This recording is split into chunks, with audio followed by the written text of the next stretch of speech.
Une présentation de la classe 4e C et 4e F du collège Michel de. Nous allons vous lire un extrait de Daphnis et Chloé, où l'on voit que Chloé et Daphnis tombent amoureux l'un de l'autre.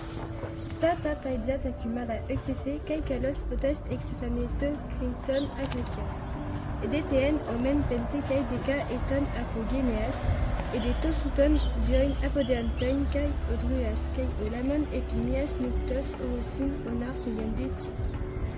Tas nymphas edukune keinas, tas ento antro, en o e pege, en o to paidjum uren odruas, ton Daphnin kai ton Chloé paraditonai paidio mala sobaro kai kalo tera ek ton umon ekonti bele la ama toxario feronti. Du même flèche, il toucha les deux jeunes gens, puis leur commanda de se faire désormais berger, lui du troupeau de chèvres, elle du troupeau de moutons.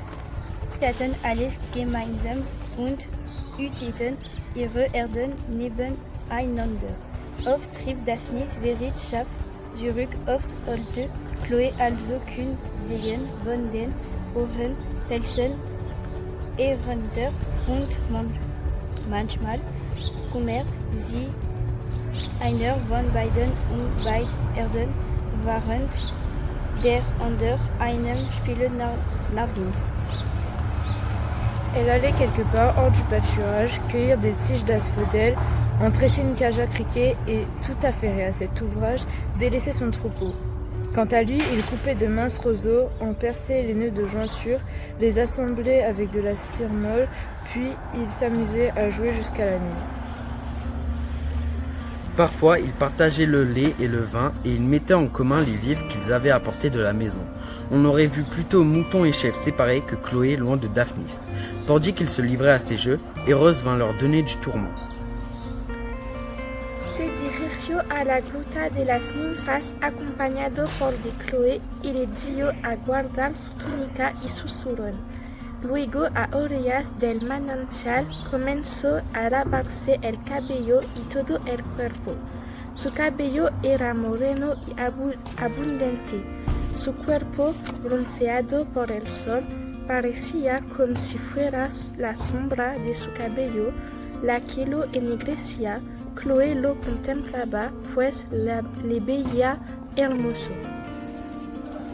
Y, como era la primera vez que lo veía hermoso, pensaba que aquella belleza le venía del baño. Le lavó la espalda y sintió la suavidad de su piel. Así, varias veces, a escondidas, tocó su propio cuerpo para ver si era igual de delicado. Y luego, ya que el sol se ponía, llevaron sus rebaños a casa y Chloé no tenía nada más en mente que el deseo de ver a Daphnis bañarse de nuevo. The next day, as soon as they arrived at the pasture, Daphnis sat under his familiar oak tree and began to play the syrinx while watching his goat, which had lain down and seemed to be listening to his music. Sitting beside him, Chloé would occasionally glance at a flock of sheep, but more often she gazed at Daphnis. As he was playing, she thought once again that he looked beautiful.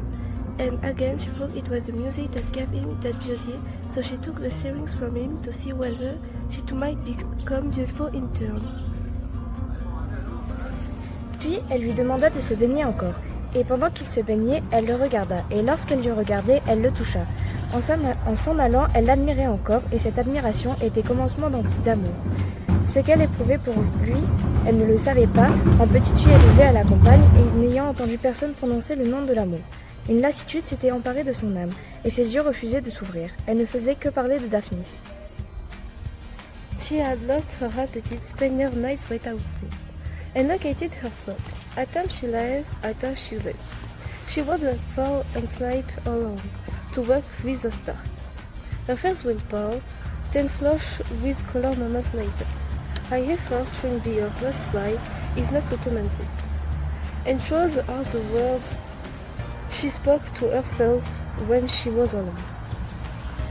Nego no somen, tinde no sos agno, argo, kayelkos u kestimoi, lupumai, Kayuden ton probaton apolole moi. Kayomai, kayen skiato sote katemai. Posoi batoime polakis emulsan. Kai uk eklosa posai, melitai, kentra, enekan. Alai fagon. Tuti de tu Newton, Mouten, Cardian, Panton, Ekeinon, Picroteron. Kalos o Daphnis. Kai gata ante. Kalon et surinx auto tengetai. Kai ga ai aedones. Al Ekeinon ou deis moi logos. Eite auto surinx egnomen, in upnehe moi eite ax, in upekeino nemomai, o poneron udor nomon, Daphnin, Kalon et Poeias, ego de maten apelusamen, oikomai numfai filai, uden et boetacete, eis ten parthenon ten en umin trapeison. Qui vous fera des couronnes après moi? Qui élèvera ces pauvres agneaux? Qui soignera le criquet babillard que j'ai eu tant de mal à prendre pour qu'il m'endorme de sa chanson devant la grotte?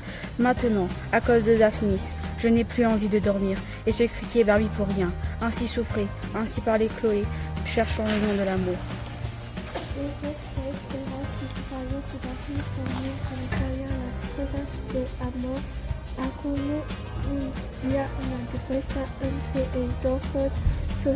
Sobre su belleza fue arbitrada el debate y el primero y la victoria era el deseo de que Dorcas tomó la palabra primero. Yo, muchacha, soy más alto que Daphnis. Yo soy vaquero y el cabrero. Yo supero tanto como las vacas superan a las cabras. Soy blanco como la leche, rubio como el trigo en la cosecha. Fue una madre y no una bestia qu'elle me crió. Li les petits, li nena même point la barbe comme un femme. Noir comme un loup, li garde ban bouc, li nana à l'odeur fort. Li les pauvres, li gagne pas donne manger un chien. Et si comme il dit c'est un chef que la donne à y manger, tété, li les vraiment comme un petit capot. Voilà les discours que tenait Dorcon et voici ce que Daphnis répliqua. Moi, si une chèvre m'a nourri, c'est comme Zeus. Les boucs que je garde sont plus gros que les vaches de Dorcon. Je n'en ai pas l'odeur, pas plus que Pan, qui pourtant est presque en bouc. Archei de moi o touros kai artos obelias kai oinos leucos. Ossa aegroikon plusion clemata. Agrenelos emai kai gar o Dionysos melas kai gar o Eucaquintos ala Creton kai o Dionysos c'est Saturon kai o Ouaquintos crinon. Lui est riche comme un renard. Il a une barbiche comme un bouc. Il est blanc comme une femme de la ville. S'il te faut m'embrasser, ce sera sur la bouche. Mais pour lui, ce sera sur les poils de sa barbe. Souviens-toi d'ailleurs, ma fille, qu'une brebis t'a nourrie et que tu n'en es pas mangé.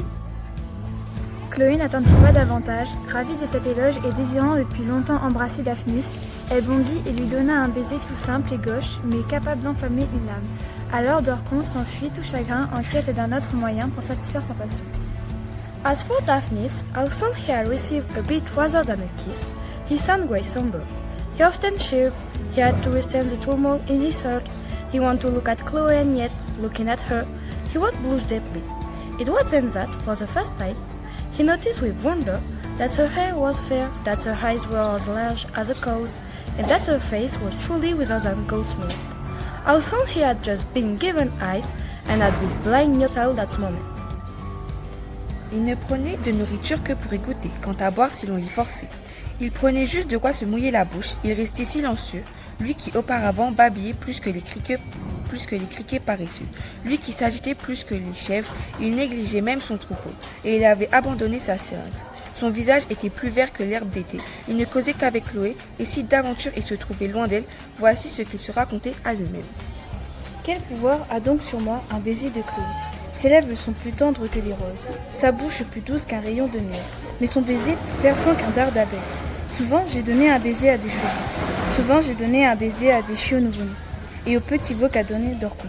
Mais ce baiser a quelque chose d'étrange. Mon souffle se précipite, mon cœur bondit, mon âme s'évanouit. Et pourtant, je ressens toujours le désir du baiser. Ô victoire funeste, ô maladie étrange dont je ne sais même pas dire le nom. Chloé avait-elle bu des poisons avant de me donner ce baiser? Mais comment n'est-elle pas morte? Comme les rossignols chantent tandis que ma seringue se coupe. Comme les chevreaux bondissent tandis que je reste assis. Comme les fleurs s'épanouissent tandis que je reste sans entresser des couronnes. Les violettes et les jacinthes fleurissent et Daphnis se flétrit.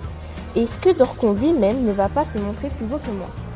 Voilà ce que le brave Daphnis ressentait et disait en garçon qui pour la première fois goûtait aux réalités et aux propos de l'amour.